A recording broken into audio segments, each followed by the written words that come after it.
My name is Elly Bollegraaf, and I was born on September the 19th, 1940. My birth certificate reads Elly Dwinger. I stayed with my aunt for 2 years. The reason was because my aunt had 2 children, and she had a husband. The husband was in hospital. One day, my mother happened to be visiting my aunt, and me actually, so she was going up the stairs, and a man came out of the first floor apartment, and this man happened to be a clergyman, and he had come to see the lady on the first floor because her husband was ill.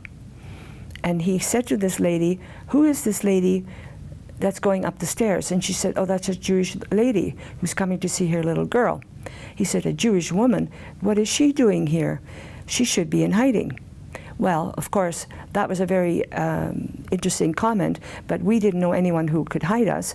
We didn't have, in those days, people weren't skilled to do things that they were not familiar with, and hiding was something that seemed not normal, and anyway, we wouldn't have known who would hide us.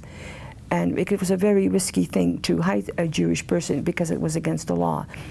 So now, in the meantime, so what happened was this man happened to be a clergyman, and happened to be a Catholic.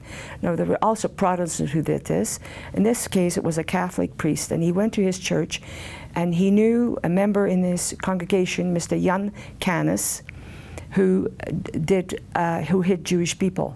And Jan Canis was a very, very prominent person in Amersfoort, where we lived, because he was head of the telegraph communication network. It was a very prestigious job. He was a director there, and he had 5 children and a wife.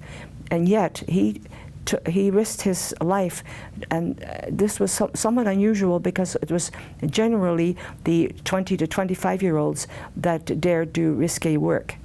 He said, "Well, I can't place you all in the same house, and certainly not that little girl, because children can keep secrets, and we always place children by themselves."